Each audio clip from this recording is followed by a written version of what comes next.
Yo, what's up? Welcome back. Welcome if you're new. My name is Mark, and today we are here to talk about episode 1 of My Stepmother and Stepsisters Aren't Wicked. Now, this is a show that was on my radar because it sounded fun, and I finished episode 1, and you can check out the reaction to it, which I highly recommend you do because it's a great time. It's in the description down below, so go check it out there. It'll also be in the pinned comment if I remember to put it there. And if the preview, and there might be a preview at the beginning, I'm not sure for this review. Anyways, great. It was a great episode. I want to just have some fun talking about it for a few minutes. If this interests you, me talking about this more and covering it, make sure you engage with the video. Like it, subscribe, comment down below. I need to know that people want this. So make sure I need to know that people want this. So make sure you hit that like button. Make sure you subscribe. Make sure you comment down below. The comments and likes mean a lot, and they can make or break if I cover something that's not mainstream popular. So, with that said, if you're new here, strap in. If you've been here before, you know what to do. Grab your snacks, grab your drinks, grab your notebooks, and let's talk about the episode. So this show follows a character by the name of Mia Nakamura. And she is, I think she's a teenager? High schooler? Her age is a little up in the air. And but we know that she has a mother. Her mother is unfortunately very sick, and so we get to experience. First off, we get to see the wholesome relationship between her and her mother. But then, lo and behold, we get their hearts broken with some with her mother dying. Her mother was sick. It was not once I saw like that she was sick. I kind of was like, yeah, it makes sense that she'd probably die at some point. Did I think it happened this episode? Kinda.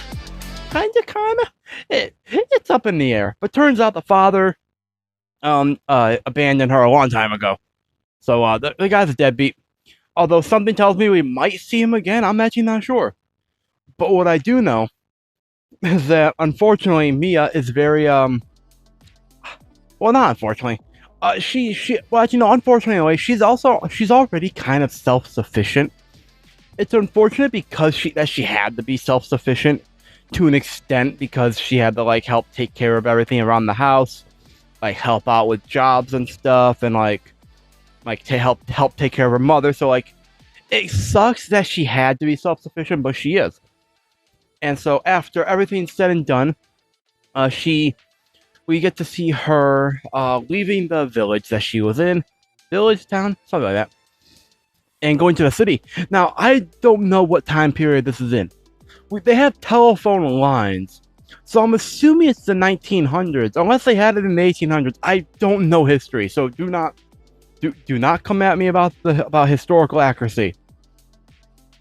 But what I do know is that I have a feeling, based on what we saw, that she's going to be writing letters.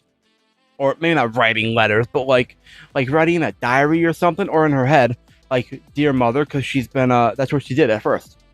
She said, dear mother, after you've died, I have went to stay with the it's the Kono Kurta family, and they are unfortunately a prestigious high-ranking family, or at least that's what you'd be led to believe.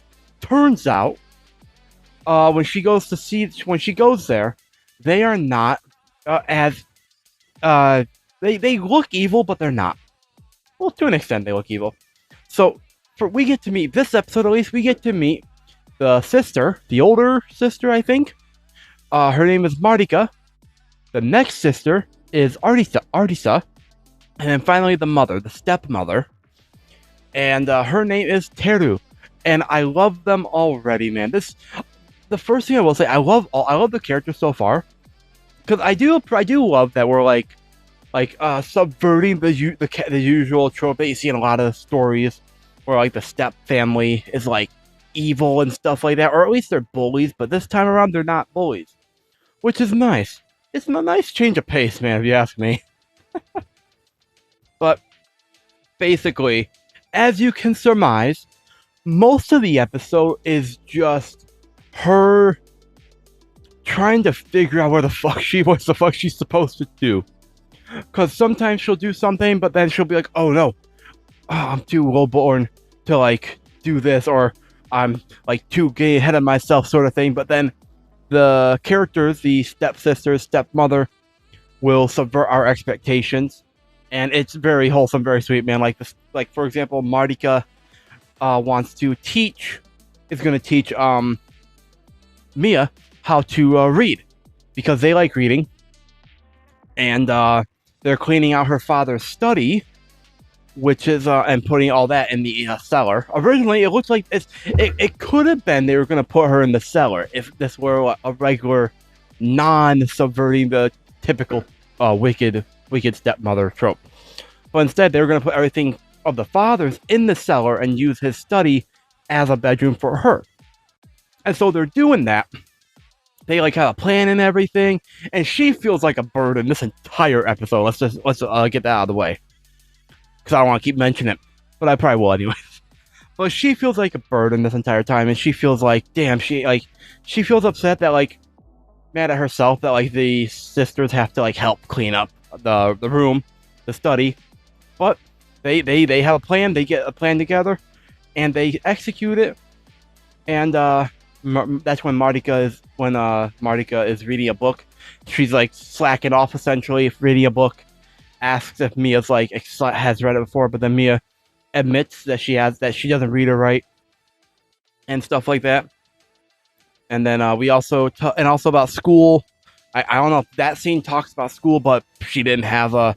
But we learned at some point in the episode that she didn't go to school. She was busy working because she was either lived with a merchant family, which was her mother, or she was like a part of them, or like worked for a merchant family, something like that. But like she did not go to school. She was doing a lot of working, which that's not surprising, man. I'm not surprised by that, given like everything that we saw from her so far. And so, that's all well and said. And so, it's just so wholesome, bro. But then also, one thing that was nice is even the stepmother is not wicked. Like, we know that. But, like, it's nice to see that the stepmother really isn't wicked. Like she subverted the trope a few times as well. With, like, the putting the father's stuff in the cellar and not putting her in the cellar. And a few other things as well. But mainly, what I thought was nice was the part where afterwards they're still in the study, but the mother comes in. The mother's only coming right away. But Martika, she gets a paper cut, and Mia, she's ready and willing to just use the handkerchief that belonged to her mother, and she was like prepared to just like use it for that, and just like replace it and all that. But then we get a nice moment with Martika and them, like, talking about how, no, that's your precious mother's keepsake. That's a treasure. You should treasure that. Stuff like that. It's just really sweet stuff. Then the stepmother comes in, and she, once again, says that she should treasure it. That there's nothing that says she can't, that there's multiple things that can be precious to her. And that's true. You can have as many precious things as you want that are precious to you, as long as your heart can carry it. So, that's what she says. And unfortunately, they got blood on it, but the stepmother takes care of the blood, gets rid of it. And is all well and done. And then later on, we get a scene of her being unable to sleep, and she's alone in it's a giant guest room because the study's not quite aired out yet, which is cool to see as well. But they're like, she can't sleep yet, and so she's like, she's not tired because like it's a giant room, and also she doesn't like sleeping alone because like she spent so long sharing a bed with her mother that it's like this is new for her, especially in a giant room, bro. Because like people say a giant room is great, but at the same time, it also can be like not great if you lived and spent so much time in a small room, like for so long, man. Like, so I'm not surprised that she can't sleep, that she's struggling. And also adding on to that, everything else that's happened to her in the span of a few days, I'm pretty sure, if not less than that. So, like, it makes sense that she's not fully, like, comfortable, and can't sleep. And she gets up to go use the bathroom, but her sisters are there so that she doesn't get lost.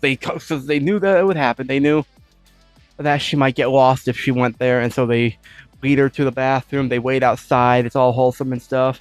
They lead her back to her room, and she's about to say something as they're walking away, probably about how she can't sleep alone, or she can't sleep. But then she changes her mind, and then they're like, at least Martika is like, I'm pretty sure it's Martika. She's like, she hates people that don't speak their mind, and that's valid. But and then she leaves, and then Mia is in her room, and then she's like despairing over it. But then she's like, I have to go apologize. But turns out they left and came back with pillows and stuff because they're gonna sleep with her. And sleep with her in her room. And they're like, if you can't sleep alone, just tell us. And then she also like makes them go they also help her fall asleep. Like they play games and stuff. She brought Arisa brought cookies, stuff like that. It's just fun, man. And then as time moves on, by the end, we finally, at the end of this little sleepover, we see her start calling them I think she calls them lady something before, or something like that. And then they're like, call us Martika and Arisa, sort of thing. Which, yeah, that's nice. Sister, specifically. Sister Arisa, sister Martika or Marty. And the stepmother comes in because she has rooms connected to every single through secret patches. She has rooms connected to her room, which smart. That's pretty funny. And she's also talking to them. And then fuck, I'm blanking real quickly. Oh, but no, the reason is she's calling them sister now is because they're like their family now, is what they say, and so they're like, call us sister. But then she calls the stepmother Lady Mother. But then the stepmother says that she's not allowed. She should not call her that. And says something really cool, that her mother is the lone woman who raised her, and that is cool. And that was sweet, man. It's because clearly she doesn't want to replace her mother, and so instead she's like, if you want to call me something, then she's like, call her mommy, and that's fair enough. And so that's what she does. She starts calling her mommy. And then finally, moving on to the last scene, second to last scene, give or take, something like that. But the final scene, her birth grandmother comes over, and wants her to come back, and basically doesn't think that she should be there because she's a commoner and they're not, and she's worried, feels guilty, and stuff like that. But they basically are like, nah, it's up to her, and she chooses to stay with them. But at the same time, Mia is worried about dragging them down, being a burden. But they can read her mind. They're like, you're not going to be a burden to us, and all that jazz. And then afterwards, and then even at some point, I don't know if it's at this point or earlier on, but the stepmother was like, and that's normal. It's normal to be burdened to each other. We're human beings. People that live together, they aren't always going to get along, sort of thing. And she's so right for that. Because we're human beings at the end of the day. We're all not going to be we're not clones of each other. We're going to disagree. It's just how you resolve the disagreements and handle them. That's what's important. But yeah. And so she says she wants to stay, and the grandmother reluctantly seems to leave. I have a feeling this isn't going to be the last we see of the grandmother. And I don't know if that's a good or bad thing yet. The vibe I get of her is a little iffy. But she does tell Mia that if this ever gets to be too much for her, she always has a home there. And I guess that's good, but I don't know if there's it feels like there's more to it. I could be looking at things too deeply, though. And so, finally, after that, she goes back, and they are like, time to enjoy our day, sort of thing. And then the stepmother is like, let's celebrate Mia's homecoming, welcoming home, which is cool, man. There's always time for parties, man. The food looks good, everything looks good, and it's just a great. It was just a great episode, man. I'm just gonna leave it there. You can see my full thoughts in the reaction as always. But like, this is such a fun episode. I hope I won't mind if we get a little bit of drama here and there, as long as like the wholesomeness is like the main focus.